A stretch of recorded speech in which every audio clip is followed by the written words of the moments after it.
She was the queen bee of Manhattan, and of our hearts. Welcome to Ms. Mojo, and today, we're counting down our picks for the top 10 Blair Waldorf moments.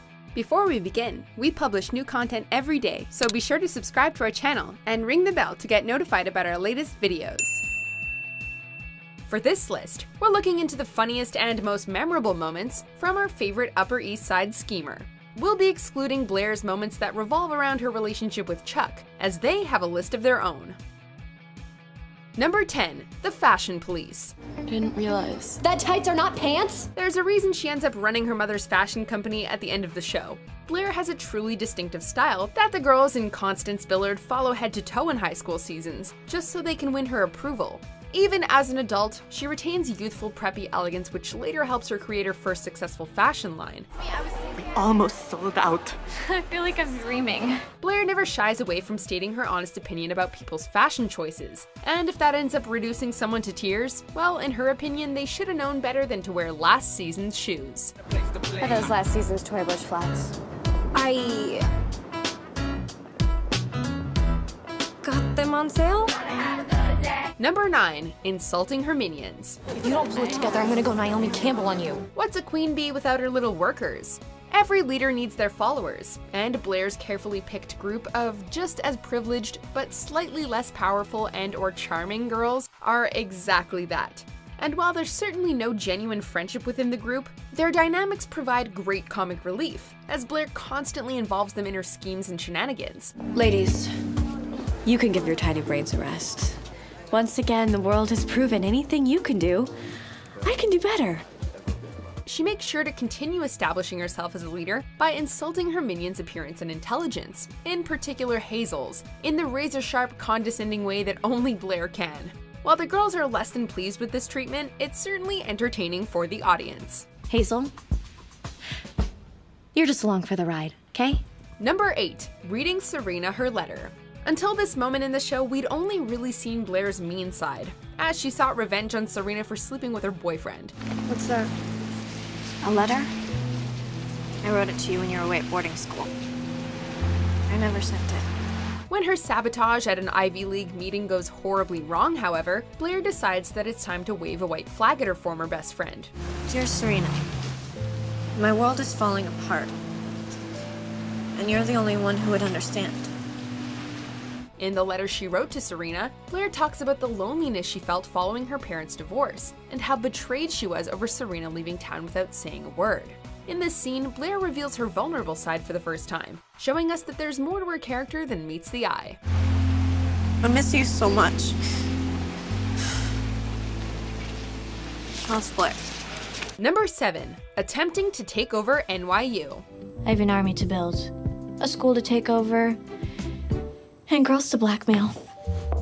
Blair is nothing if not dedicated to the cause. After going to Yale doesn't work out, Blair settles for NYU, prepared to rule the school. Unfortunately, her efforts turn out to be useless, as the NYU crowd is not exactly Upper East Side material. Cabaret? I love cabaret. And fairy tales. Princesses, queens. Sorry, Blair, it's my cabaret and it's by invitation only. Blair almost admits defeat, but she wouldn't be the schemer we know and love if she didn't find ways to get ahead, such as cheating her way into giving the freshman speech or hiring Lady Gaga herself to perform for her classmates. She might have transferred to Columbia in the end, but she definitely left her mark at NYU. Olivia, I'm not asking you to do cabaret for me. I'm asking you to do it for all the tweens of this world. Number 6, taking down Juliet for Serena. Oh, let me help you with that. Whoops. You didn't want to look at those photos anyway because it wasn't Serena in them. It was me. There are few people Blair truly cares about, and Serena Vanderwoodson is one of them. The girls might do terrible things to each other over the series, but they would never let anyone else hurt the other. Just because you have no money and delusions of grandeur does not make it okay for you to be a single white trash female. When Juliet tries to sabotage Serena's academic career in Columbia University, as well as ruin her relationships with everyone, Blair improvises a scheme with help from Chuck and Nate to socially destroy Juliet in front of the dean of the university, as well as her cousin. While this isn't the end of the ordeal for Serena, watching Juliet crumble in front of the non-judging Breakfast Club is just way too satisfying. If we catch you hanging around again, there will be consequences. And we're really good at payback. Number 5. Giving her crown to Jenny. There have been many contestants for Blair's throne over the first 2 seasons, but she always knew who she wanted to continue her monarchy at Constance. Blair, I'm not gonna tell people that. Why not? I'm giving you what you need to be queen. Blair recognized Jenny's potential and love for a good game right from the start, which is why the girls rivaled against each other on more than one occasion. At a graduation party in the end of season 2, the pair have one of their most honest conversations, with Blair giving Jenny what she needs to become the new queen, as well as revealing her strategy for dealing with people around her. Forget boys. Keep your eye on the prize, Jenny Humphrey. You can't make people love you, but you can make them fear you. The scene adds another layer to Blair's character, making us love her even more. For what it's worth, you're my queen. I choose you. Number 4. Winning prom queen regardless of sabotage. Our prom queen is Blair Waldorf.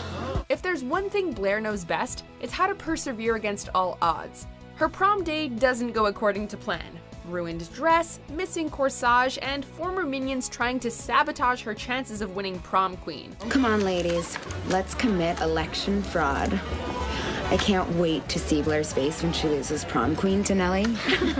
Everyone's surprised when she still wins the title, including Blair herself. This is my moment. I own prom. While it turns out Chuck messed with the votes, this moment is really about Blair having one night of the perfect high school experience she always wanted, as well as sticking it to everyone waiting to see her fail. Not to mention, the look on Penelope's face when announcing Blair as the prom queen is absolutely priceless. Oh, I can't believe Blair won. Yeah, who even voted for? Me. About 150 times. I wasn't putting the Nellie Yuki ballots in, I was taking them out. But what about what she said you did to her limo and hotel and her The corsage? dress looks better without it. Number 3. Takedown of Bart Bass. Blair, are you sure Chuck would want you involved in his war? It's not his choice now. I want you all to get Bart talking and record him on your phones. Things take a serious turn in the last season of the show, when the newly back from the dead Bart Bass turns out to be more than just an emotionally unavailable father. You can never come back to New York. Having killed multiple people, Bart also threatens Blair's life in exchange for Chuck leaving New York. She decides to take matters into her own hands and gathers a group of fellow schemers, including Georgina and Ivy Dickens, and comes up with a plan to make Bart admit to his crimes. I have called you all here because you are the most conniving group of scammers and schemers that I know. While the senior Bass is one step ahead of the girls, the plan is a classic Blair move, showing she'd resort to anything for those she loves, even if it means risking her own safety. Bart Bass may be able to fool the FBI, but he has never had to face off against Blair Waldorf and her bitches. Number 2. Shipping Georgina off to military school. Mom, Dad, this is not what you think. You have to believe me. There, Georgie. It's gonna be okay. There can only be one master of mischief in Manhattan, and that's Blair. When Georgina comes back into Serena's life, faking a new identity in front of Vanessa and Dan, and threatening to expose a secret of hers, Blair decides she needs to be dealt with. Excellent work. She's totally calling back. This is so weird. I don't normally do plots against people. Don't worry, Virgin. I'll talk you through it. Knowing that the only people Georgina fears are her parents, Blair reunites them and provides information on a military school for Georgina, getting her out of their lives, at least for the time being. This is Blair at her best, a conniving mastermind who will go to great lengths to make sure everyone knows she's in charge. What's this? Where you're going. A boot camp for troubled girls. Blair was kind enough to do some research. Haven't you heard? I'm the crazy bitch around here. Have fun in reform school. Before we unveil our top pick, here are some honorable mentions. Not bad work. And here's yours, as promised. Thanks. Look, I'm really sorry, but this date is unbreakable. Maybe we can swing by later or something. I'm not a stop along the way. I'm a destination, and if you refuse to attend, I'm gonna have to find a replacement. Girls, the waiting list. Sorry, but you're not on the list. Of course I am. This is my dream. Not anymore. 60 seconds, clock it. What are you doing here with those? Shouldn't you be at Whole Foods?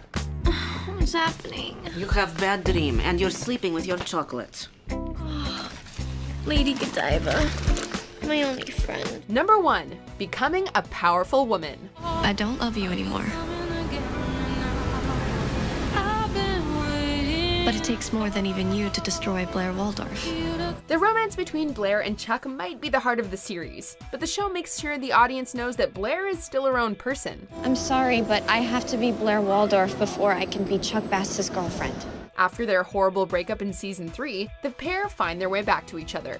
However, when Blair misses out on a chance to become a face of Foundation for Girls because of their relationship, she chooses to focus on her own goals first. Nothing's holding me back anymore.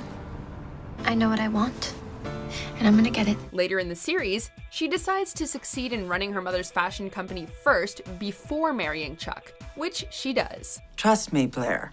There isn't a woman out there more powerful than you are. You really think so? Yes, I do. That's why I want you to take over my company. Blair's dedication to succeed shows that love doesn't necessarily have to keep you from achieving your dreams. Do you agree with our picks? Check out these other great clips from Ms. Mojo, and be sure to subscribe and ring the bell to be notified about our latest videos.